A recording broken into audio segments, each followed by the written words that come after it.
Hello everyone.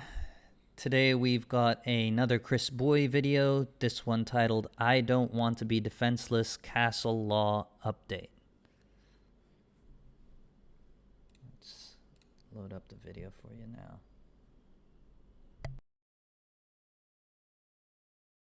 Hi, my name's Chris, I live in Australia, and I want to start this video by just asking a question.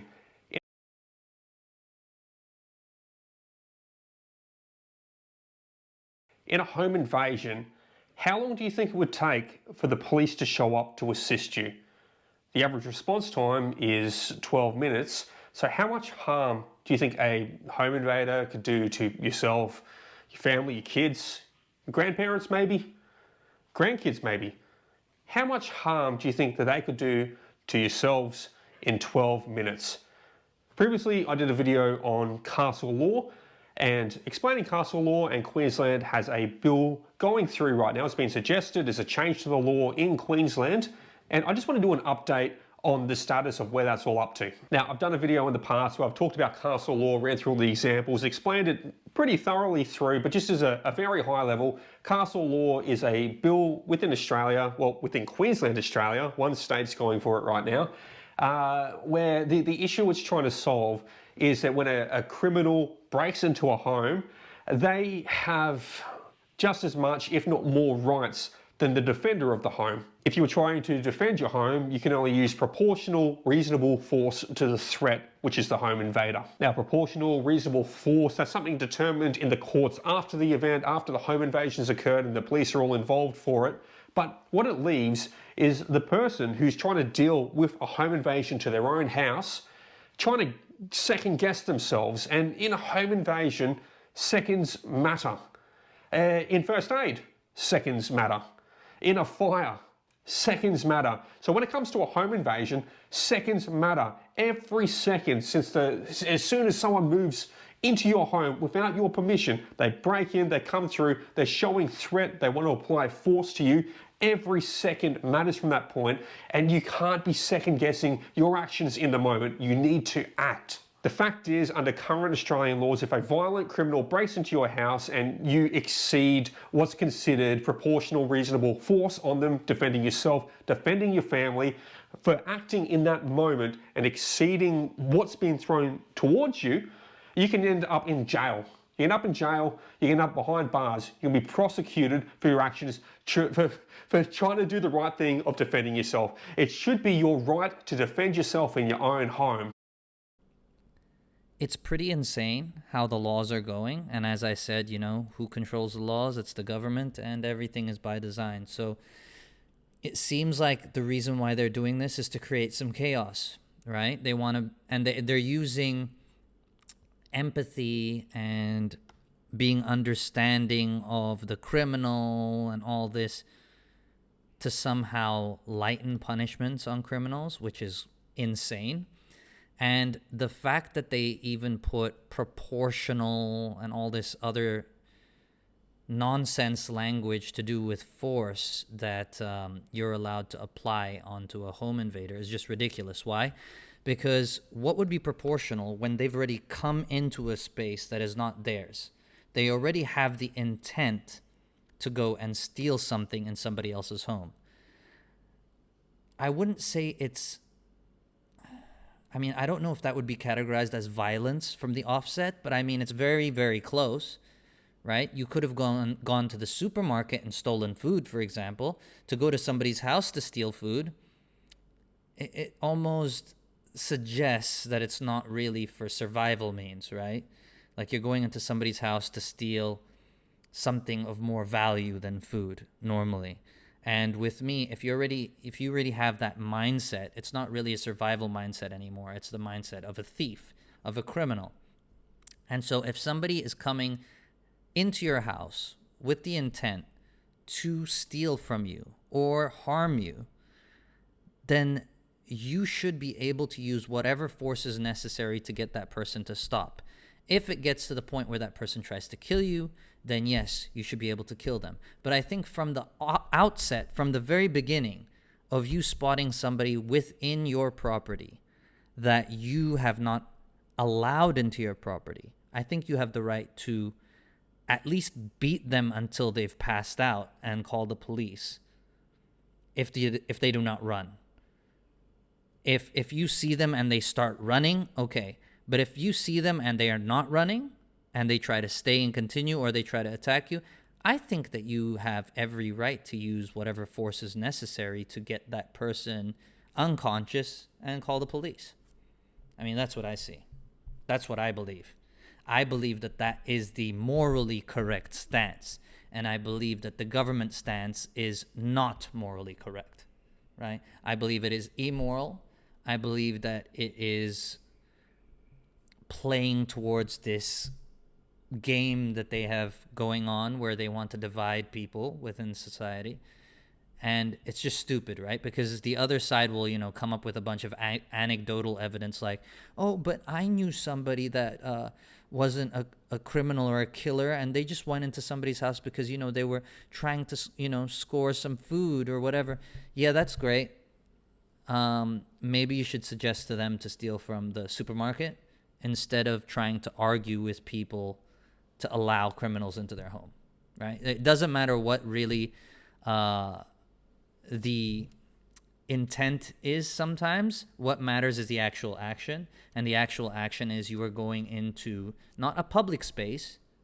You're not robbing somebody out in public at the park. You're going into their house, right? So let's start from there. This law makes no sense when you're talking about going into somebody's house. Somebody has to have the right to protect their house. I mean, that's just basic.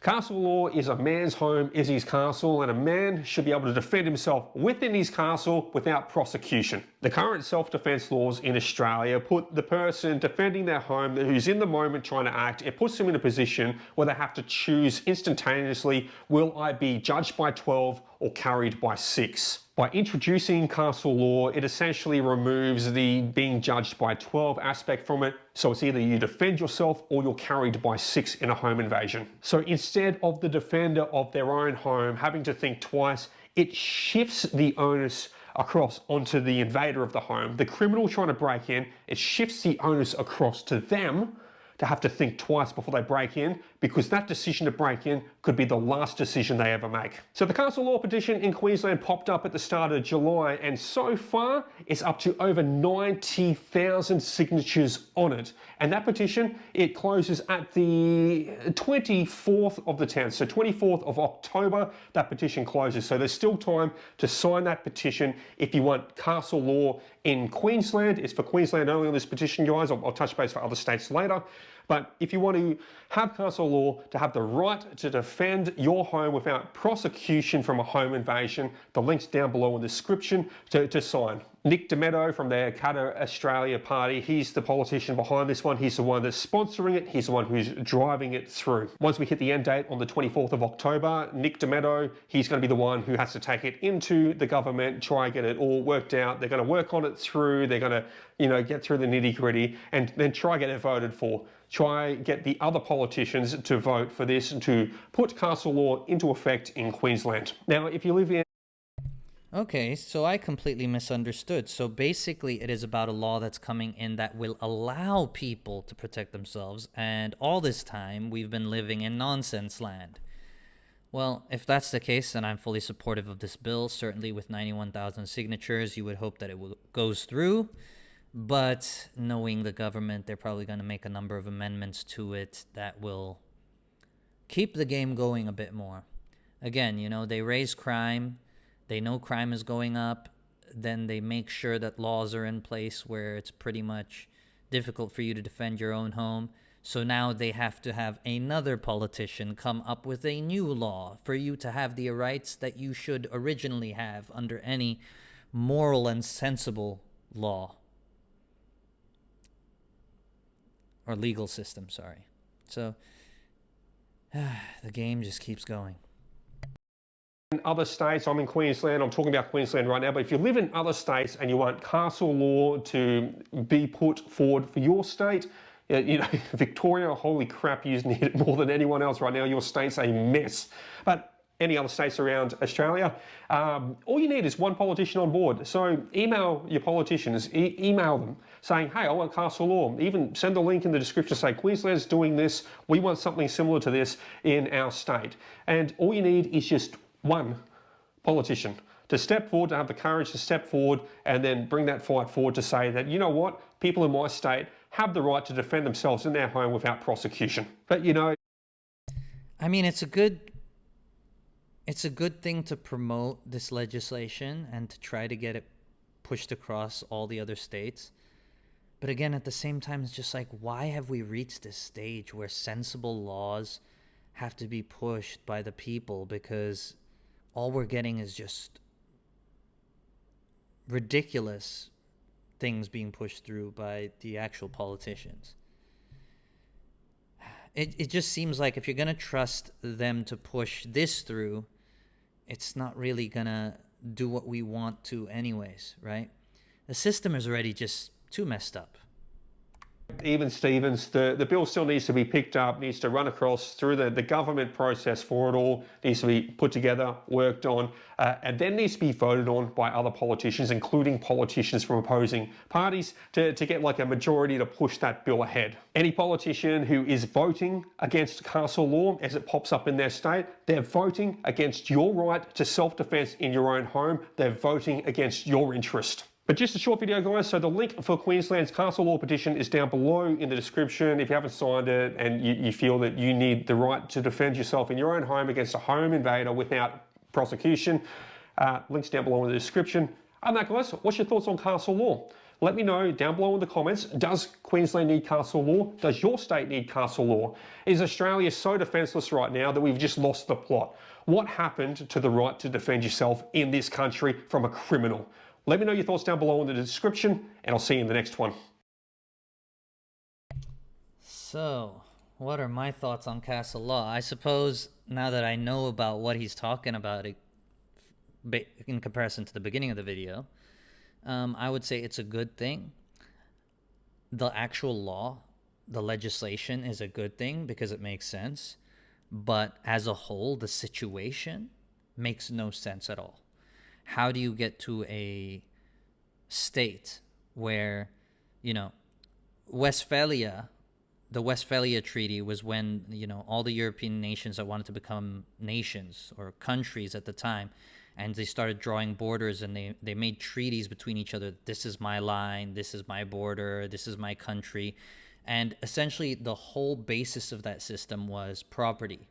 It was so you didn't have to sit on your land every single day to make sure that nobody came in and took your property. You could actually, you know, own a deed to your land, and from there, go off to work, come back, and at night that property would still be yours, right? Like that was apparently that was the understanding behind, you know, creating countries in Europe, where all the countries came together for this Treaty of Westphalia, whatever it was called. And then now we're at a state where a nation doesn't allow you to protect your own property. Whereas that was actually the primary reason for nations being established in the first place. And based off of that, you can see how things just generally tend to unfold when you allow crooked people in power to control things. They use, why don't we establish borders? Why don't you become a citizen of this country? And then you're going, well, why would I need to do that? Oh, so, you know, you can go to work and you don't have to worry about somebody taking your house. Well, I don't really have to do that now, but then you'll have a title, and then we can hire a police force that'll sit there and take care of your piece of land. And, you know, if anybody comes to take your land, you can call them. And then they'll come and they'll remove those people. Why? Because you're the title holder. Oh, that does sound like a great thing to do, actually. Okay, that makes sense. Okay, I'm on board for that. And then what ends up happening is now you're not even allowed to defend your own home. Not the police. Like, the police will already basically barely help you these days, especially when it comes to, like, in the States. There's a lot of issues where, you know, the police can't really do much for a home invader. aside from remove them, and then if they return again, then they just can remove them again. I've heard a few stories. I'm not sure if it's anecdotal though. But we're at that stage now where we need a law to bring back the rights that we were supposed to have at the establishment of any nation. So this is where we are, like problem, reaction, solution, and don't fool yourself to believe that yesterday's problems can't return if it means that they have a solution that they want to propose for it. So don't put it past them. All these problems they're creating for a reason. They are not silly by any stretch of the imagination. They have things very well planned. They do things within, 20-year plans, 50-year plans. Meanwhile, you and I can, barely think about next year or 5 years where we want to be. So we're at different levels with these guys. So don't for a second think that just because you are the way you are, and you don't think that far ahead, that they do not think that far ahead. Absolutely they do. They've been doing it for a long, long time, or else they wouldn't have been in charge for this long. Anyways, those are my thoughts, even though it sort of went a bit all over the place. I think in general, though, the castle law should be a welcome change to the legislation in Australia, because essentially it's going back to a more common sense approach. So let's hope it goes through. Let's hope it goes through for the entirety of Australia. Hopefully they don't sneak in anything funny in there, right? But yeah, here's hoping for that. Please like the video if you liked it, and subscribe for any future content updates.